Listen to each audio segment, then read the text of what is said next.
Hi, I'm Niveditha.indrajit in conversation with Mr. Raj Patrudu, one of my ex-bosses. And I think you've been in the industry for the last 23 years now. Ask me, it Yeah, was 97 to 2000. yeah. I've started my career sometime 96. Okay. And after your post-graduation and before, ask me, were there any secret assignments? Granted, I started with a paging company. So Okay. I started my career with a paging company called Easy Call. After that, happened Ask Me. Ask Me is the shortest career span in my life, actually. Yeah. Because I think you have worked with, this is your fifth company or sixth company? Sixth. No, I think it's the fourth company which is I'm currently working. As in, it has changed name, from Aster to It's Ascend. fifth company. Uh, Yeah, in good that that sense. Yeah. you followed me. Yes, I followed you. Yeah, because I've been very fascinated with the calls, cold calls I used to make, and marketing means studying in books is Philip Kotler is different. Understanding it with the dynamics of you and Srinivas Garu was like practically thrown into the water kind of a thing. Absolutely. So, can you share something from the experience, like how industry has changed back then? How is the people and the, how you approach and how do you work with people back then and back now? What worked back then and what's working right now? Yeah, probably I can tell from my perspective and related to my sales and marketing thing.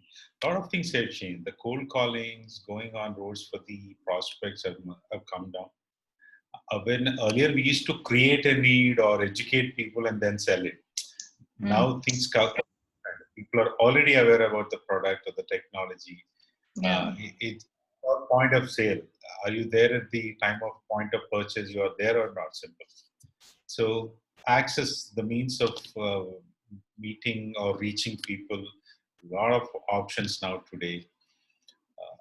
That is the only difference. There that is the only cold calling or meeting the people is the only way to reach the people or sell the product service those days. But Mm, now the technology has taken over everywhere, and it made life simple for both the ends. For the selling mm. perspective as well as for the buying perspective also. Now the purchaser has got a wide options and information available. You See, can't yeah, manipulate or force him to buy something just like that. yeah. Now, for someone like me who was right out of college and joined Ask Me Information Services way back in 2099, 2000, that was, I think I worked with you for 6 months uh, Okay. before I moved on. Then in that 6 months, what caught my attention was in when you go study in an MBA and you Mhm. talk about Philip Kotler, you talk about Coke, you talk about case studies, you talk about a lot of stuff. On ground, as a person who was hired to do marketing and stuff, we were asked to look at the news and see what's going on. I found that very interesting. Look at the people giving advertisements and see where it can go and approach practical, pragmatic approach. Mhm. So that is very etched in my mind. Now, I'd like to know if someone were to start off, whether it's a small business or a big business, depends on the industry. How does one go about? There's a lot of information available. How does one go about, even if you have to cold call or even if you have to approach? To start up a business, Yeah, you ask yeah. to If start. it's a startup, let's say there are a lot of freelancers now. There are a lot of small companies, or there are a lot of people. Like internet's become very available now. You can buy a website for 200 rupees, or you can do social media. You can do a lot.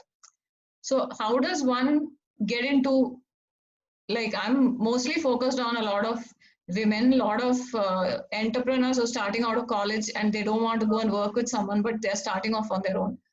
How does that go about? To start up, yes, information, knowledge about the industry, it's all matters. It's all required. But the other big thing, what I observed in my career and seeing a lot of entrepreneurs in the close circle, people success comes only when you are able to face those challenges. Whoever can stretch the longer time in facing the challenges only will be successful in their entrepreneurship, whatever they start. Because for any startup, the initial challenges are very high. Sometimes market down, sometimes your financial situation down. But closing all the loose ends and going, how long you can stretch that? How long you can handle those challenges? That is where the success all lies. Okay. Because most of them, 90% of them will, the moment we have seen, people starts leaving their job and they will have a 1 year plan backup. 1 year backup is not financial actually. Okay. To have a backup, there should not be any an alternative when you start something. It Okay. is the only option. You should go that way, then only it works out. So you're take a leap is the best way instead of giving it a 1 year. Absolutely. 1 year, 2 years, see, because it's dynamic then. Whatever you read in the Philip Kotler, it is all already, there is a platform and we know the solution. 90% of standard business over there. But when you as a startup, it will be dynamic. There's no one to support your product. Probably what you're starting could be is not an essential good. Probably the need has to be created. Yeah. A lot of things, a lot of creative skills. So along with your passion and the financial plan, that the stretch, the longevity, and your state of mind that I will continue only on this and only on this. Okay.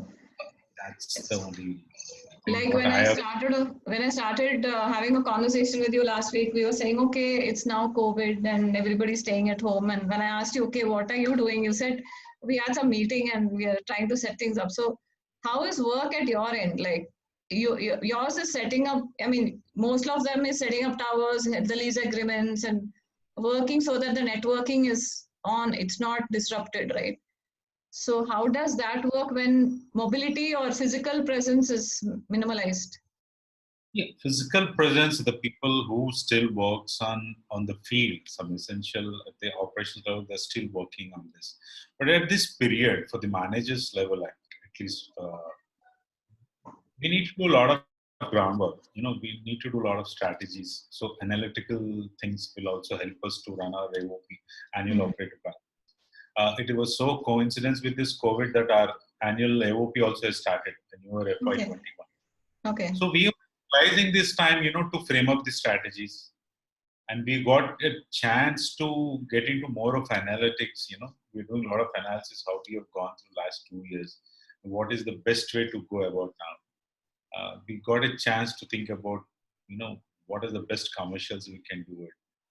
And we also got to know, what is the best for the employees to do now. There is no, at least in our company or current situations, we are not giving it away this April. We are just only planning how to, mitigate this April loss in the next 11 months. Yeah. It's not only the match like 2020. In 2020 also now the over is 5 balls for us. So, but still I AOP. So how do we do that? Yeah. This we are suggesting everyone to utilize in that way, and we are implementing that. Okay, that's interesting. Is there anything else you would like to share? About anything you need to ask, I can talk on and on about this, my industry and my perspective. But tell me what you know more about from me, and we help. So, like recently, there's a movie. Like last year, the movie got released called Robo 2, where he talks about telephone towers and the radioactivity and birds dying and all that. So, I'd like to know more from a person who's on ground doing all this work. I mean, you set up towers for almost all companies, large companies. So, I want to understand from a layman perspective, what is actually there? Is the movie to be 100% believed, or what goes on? I mean, over there in terms of climate, in terms of birds, in terms of environment. They say switch off and tower should not be there. Cancer. So many things are coming up. So yeah, see, that's the director's point of view, and he took some quick click point and made a movie. Movies will not change things. Oh my God, might have changed the whole India in that case. It's not. I'll tell you what it is exactly. Yeah, that is a myth. People Yeah. think the sparrows are going away because of the towers. Actually, sparrows are going away because of a lot of pigeons are coming into the town. Pigeons are coming because you have a lot of constructions happening, a lot of concrete jungles. So they're all interrelated. Coming back, I just tell you in a very simple way whether towers are harm or not. Okay. Across the world, every country follows some emission levels, that is how much radiation it emits from Okay. each tower. In that parameter, India is the strictest emission levels implemented country. Okay. It is the lowest radiation transfer from any tower. Okay. Compared to Europe, America, or you take anything. So it is a myth. If that is the case, I think technology has come only in India itself from I think somewhere from 2000 to now. That 20 years is good old enough to understand or to get or come anything up like this. Okay. And this technology is there in US, Europe much before than us. So there is no evidence scientifically that it is because of this. That is the uh, our way of putting things. But from the public end, it's a myth. Yeah, people whoever build them believe this. I don't know if they stop using their mobiles and asking their children to go away from their mobiles. If you're really worried about the radiation, please stop using your microwaves. That is more harmful. Okay. It's a myth, actually. Okay. Technically, people are safe with the emission levels which India is implementing. And you must have already seen it. It is 20 years. There's not even a single case proven just because of this somebody has got it. Yeah, there are people that is unfortunate if somebody has believed that way. So, is there any guidelines on what is the distance between towers and stuff? I mean, I've seen some on top of houses and stuff like that, or apartments, and they're different shapes and structures. Does each shape and structure have a significance? No, nothing. It is only a stability and it depends on the building. They'll have different changes. Okay. If anyone, any neighbor who has got a tower opposite him, or somebody has got a tower now, he has got it out, they can apply in Troy. Troy has got in a website. Okay. So they can put in that website that my opposite side so and so door number or street tower is there. Can you let me know what is that radiation levels are safe or not? Okay.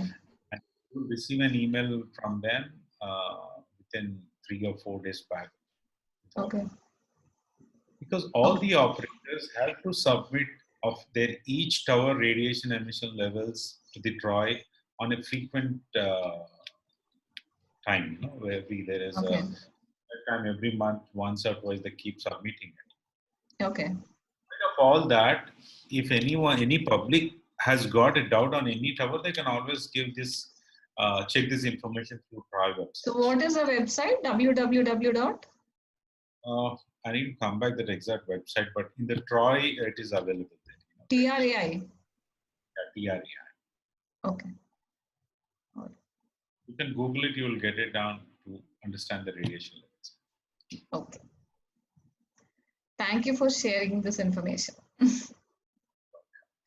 And thank you for having a conversation with me, because I really wanted to understand, one from entrepreneurial perspective, the second from telecom industry and how we look at towers and environment, and especially with all this thing going on, everybody is more aware of a lot of environmental issues, whether it is health or whether it is the earth or stuff like that. So, Oh, sure, you're welcome. It's always nice to talk to you, and me and Srinivas, I think thought many times, Niveditha could have been a better fit in this,